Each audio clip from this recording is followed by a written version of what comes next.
Good morning, good evening, good afternoon, and remember, context is everything. Media Network founder and CEO John Michael, reading a textbook, cover to cover. This is a world history textbook, and we are in Unit 4, just starting that today. Now, Unit 4, let's take a look at what it has to offer. Early modern times from 1300 to 1800. Chapter 14 is the Renaissance and Reform from 1300 to 1650. Chapter 15 is the First Global Age, Europe and Asia, from 1415 to 1796.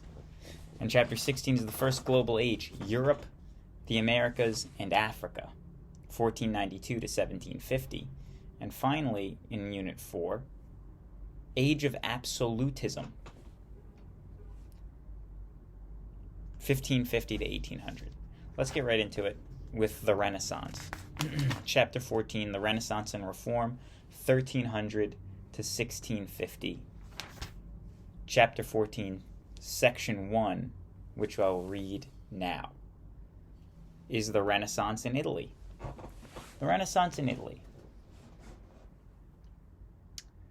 The philosopher Marsilio Ficino, Ficino, smiled with pleasure as he watched the sun cast a golden glow over his native city of Florence. To Ficino, this glow symbolized the revival of art and thought taking place in Italy. Dipping his pen in ink, he began to write. "This century," he wrote, "like a golden age, has restored to light the liberal arts, which were almost extinct. Grammar, poetry, rhetoric, paintings, sculptures, architecture, music. What a glorious time to be alive," he thought. As Ficino recognized, a new age had dawned in Western Europe. Europeans called it the Renaissance, meaning rebirth. It began in the 1300s and reached its peak around 1500. Heading number 1, the Italian city-states. The Renaissance began in Italy, then spread north to the rest of Europe. Italy was the birthplace of the Renaissance for several reasons. Why Italy? Subheading. The Renaissance was marked by a new interest in culture of ancient Rome. Because Italy had been the center of the Roman Empire, it was a logical place for this reawakening to begin. Architectural remains, statues, coins, and inscriptions were all visible reminders of Roman grandeur. Italy differed from the rest of Europe in other ways. Its cities survived the Middle Ages. In the north, city-states like Florence, Milan, Venice, and Genoa grew into prosperous centers of trade and manufacturing. Rome, in the central of Italy, and Naples, in the south, along with a number of smaller city-states, also contributed to the Renaissance cultural revival. A wealthy and powerful merchant class in these city-states further promoted the cultural rebirth.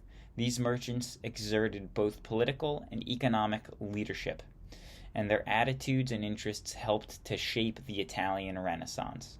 They stressed education and individual achievement. They also spent lavishly to support the arts. Florence and the Medicis, M-E-D-I-C-I-S, Medicis. Florence, perhaps more than any other city, came to symbolize the energy and brilliance of the Italian Renaissance. Like the ancient city of Athens, it produced a dazzling number of gifted poets, artists, architects, scholars, and scientists in a short span of time. In the 1400s, the Medicis family in Florence organized a successful banking business. Before long, the family expanded into wool manufacturing, mining, and other ventures. The Medicis ranked among the richest merchants and bankers in Europe. Money translated into culture and political power.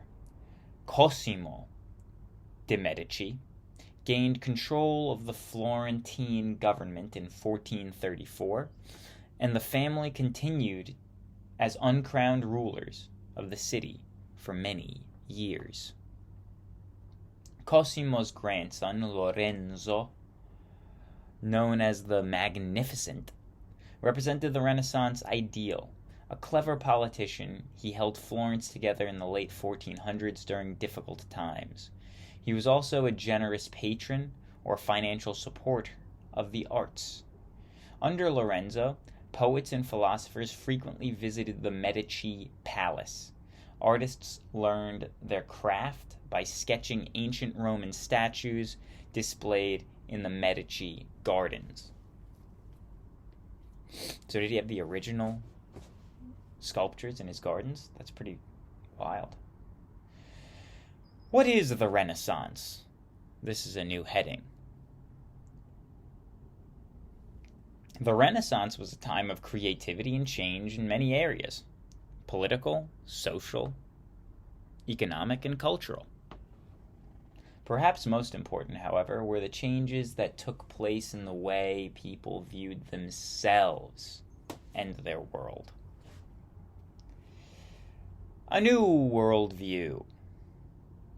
Spurred by the reawakening interest in the classical learning of Greece and Rome, creative Renaissance minds set out to transform their own age.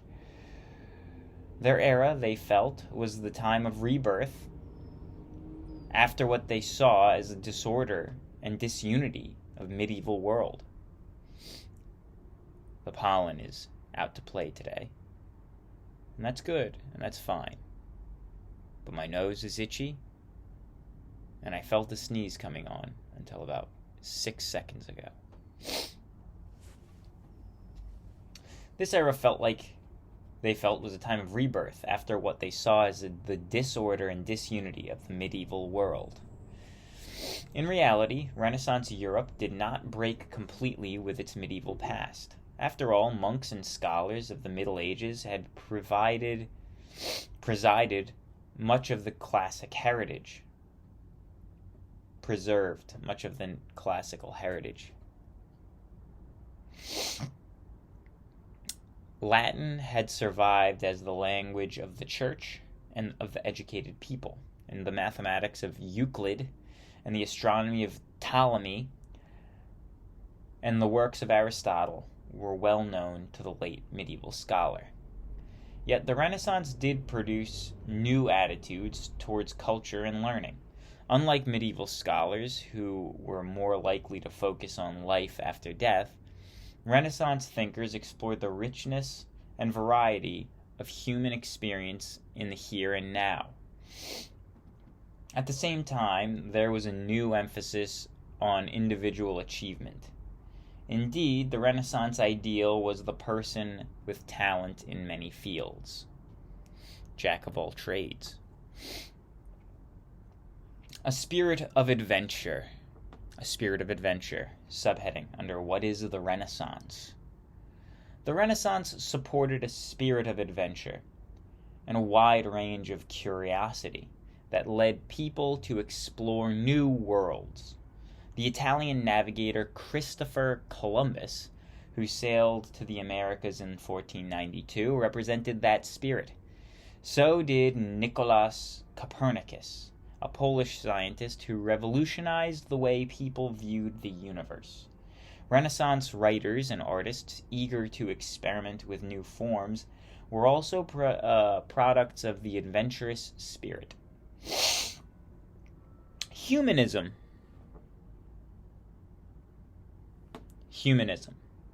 Subheading under What is the Renaissance? At the heart of the Italian Renaissance was the intellectual movement known as humanism. Based on the study of classical culture, humanism focused on worldly subjects rather than religious issues that had occupied medieval thinkers. Most humanist scholars were pious Christians who hoped to use the wisdom of the ancients to increase the understanding of their own times. Sounds like a good idea. Humanists believed that education should stimulate the individual's creative powers. They returned the humanities, the subjects taught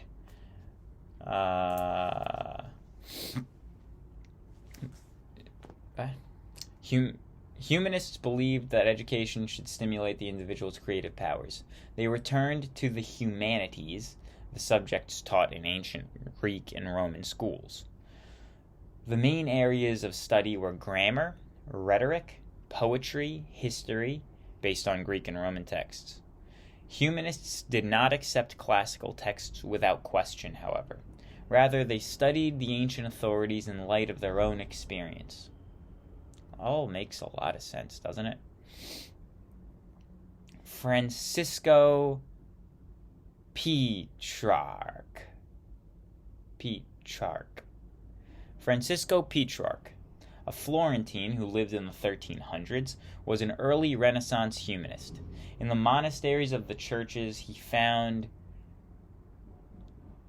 and assembled a library of Greek and Roman manuscripts.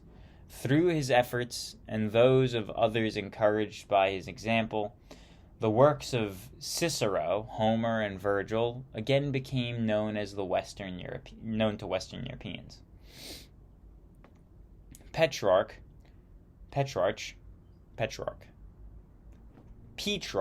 also wrote literature of his own. His sonnets to Laura, love poems inspired by a woman he knew only from a distance, greatly influenced later writers.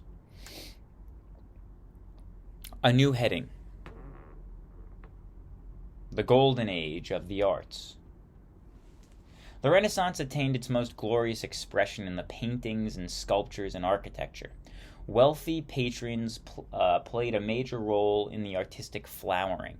Popes and princes stimulated the work of hundreds of artists. Wealthy and powerful women such as Isabella d'Este of Mantua were important patrons of the arts as well. Humanist concerns. Subheading under the Golden Age in Arts. Renaissance art reflected humanist concerns. Renaissance art reflected humanist concerns. Like artists of the Middle Ages, Renaissance artists portrayed religious figures such as Jesus and Mary. However, they often set these figures in ancient Greek or Roman backgrounds. Painters also produced portraits of well-known figures of the day, reflecting humanist interests on individual achievement.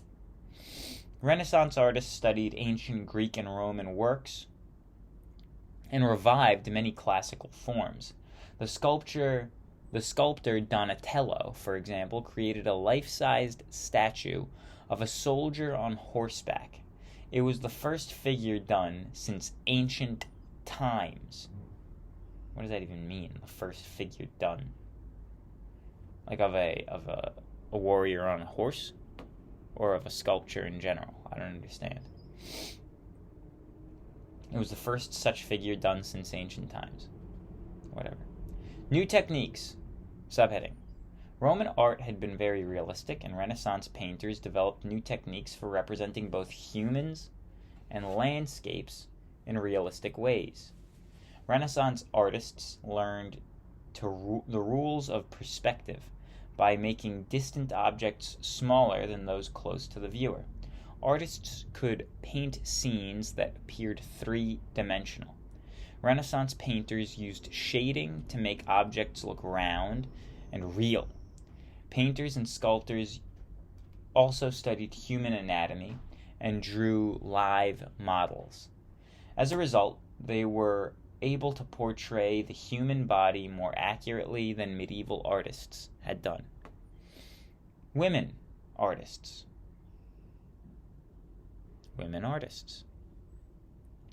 Some women overcame the limits on education and training to become professional artists. Sometimes these women kept their work secret, allowing their husbands to pass it off as their own. Still, a few women artists did gain acceptance. In the 1500s, Sophonisba Anguissola, an Italian noblewoman, became court painter of King Philip II of Spain. Architecture.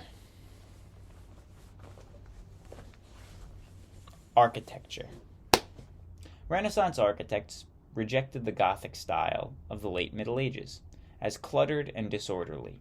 Instead, they adopted the columns and arches and domes that had been favored by the Greeks and the Romans.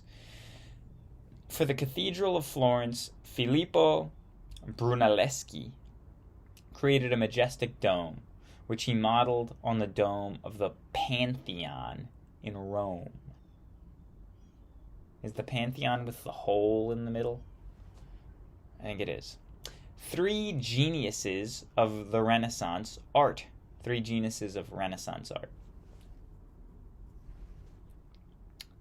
Renaissance Florence was home to many outstanding painters and sculptors. The three most celebrated Florentine masters were Leonardo da Vinci, Michelangelo, and Raphael. Leonardo da Vinci was born in 1452.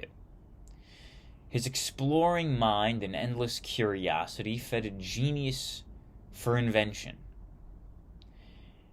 He made sketches of nature and of models in the studio. He even dissected corpses to learn how bones and muscles work.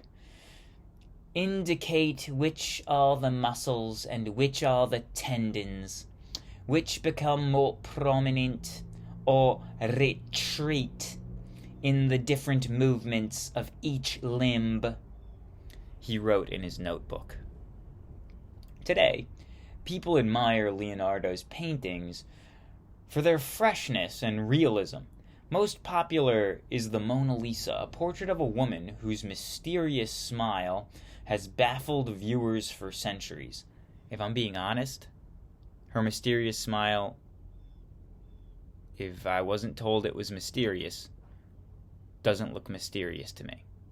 If I wasn't told Mona Lisa's mysterious smile, I would say Mona Lisa's doing a half smile, and I don't find it to be very mysterious. It also might be that I haven't looked at the painting for more than probably a total of 25 minutes in my entire life. So maybe there is some truth to the mysteriousness of it, but I think it's just salesmanship telling me that it's mysterious. It's great. Listen, it's great. Is it like the first realistic painting or something? I don't get it. Okay. Uncultured swine.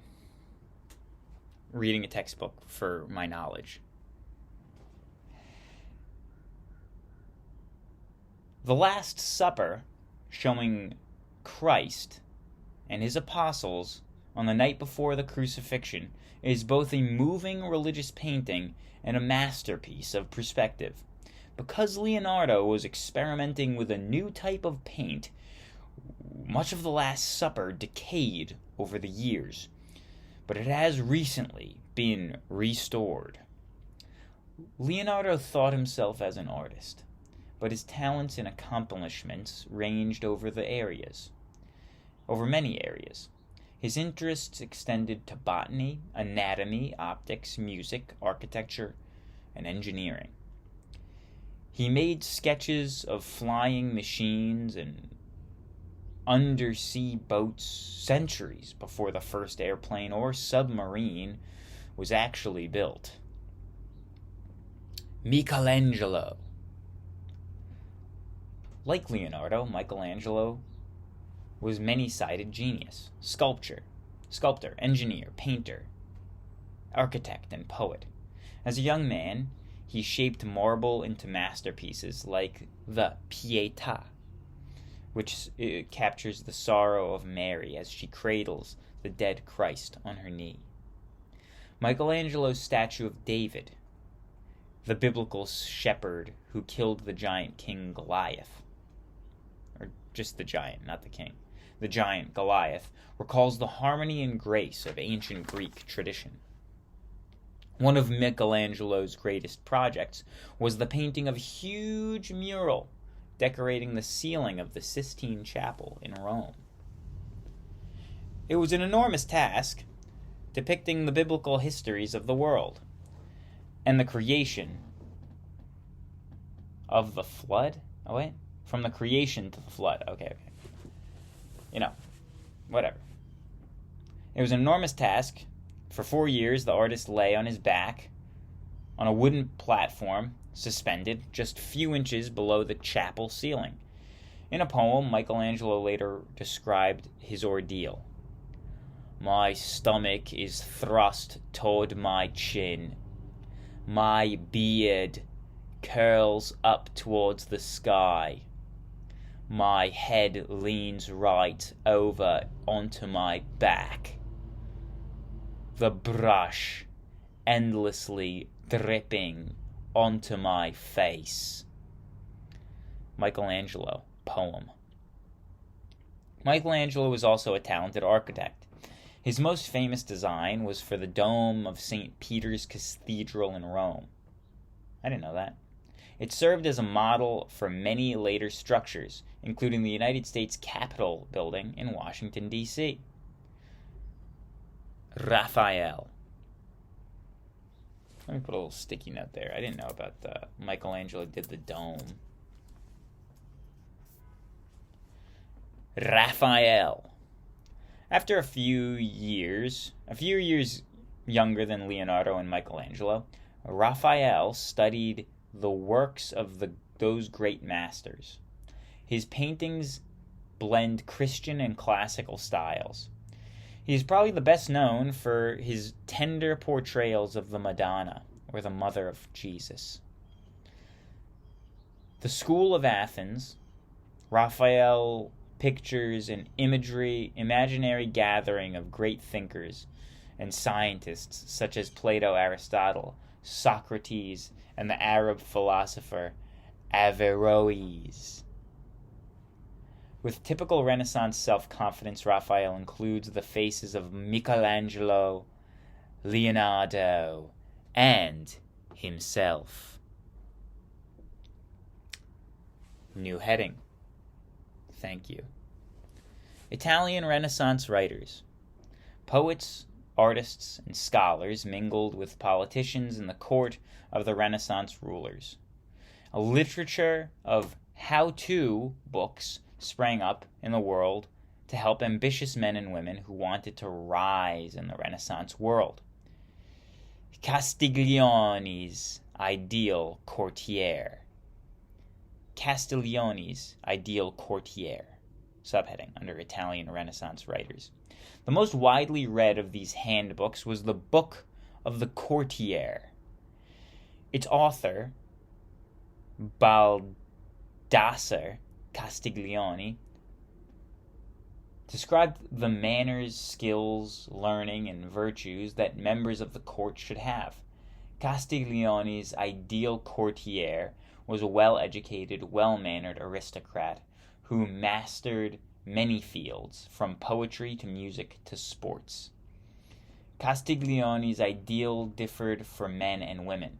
The ideal man, he wrote, is athletic but not overactive. He is good at games but not a gambler. He plays a musical instrument and knows literature and history but is not arrogant. The ideal woman offers balance to men. She is graceful and kind, lively but reserved. She is beautiful. For outer beauty, wrote Castiglione, is the true sign of inner goodness. What a bizarre statement. Is there truth to it? I don't know. She's beautiful for outer beauty, wrote Castiglione, is a true sign of inner goodness. Machiavelli's successful prince. Machiavelli's successful prince. Subheading under Italian Renaissance writers. Niccolò Machiavelli wrote a different kind of handbook. Machiavelli had served Florence as a diplomat and had observed kings and princes in foreign courts. He also had studied ancient Roman history. The Prince, published in 1513, Machiavelli combined his personal experience of politics with his knowledge of the past to offer a guide to rulers on how to gain and maintain power. Unlike earlier political writers such as Plato, Machiavelli did not discuss leadership in terms of high ideals. Instead, the Prince looked at real rulers such as the Medicis. In an age of ruthless power politics, Machiavelli stressed that the ends justify the means. He urged rulers to use whatever methods were necessary to achieve their goals. On the issue of honesty in government, for example, he taught that getting results was more important than keeping promises. He wrote, "How praiseworthy is it for a prince to keep his word and live with integrity rather than craftiness.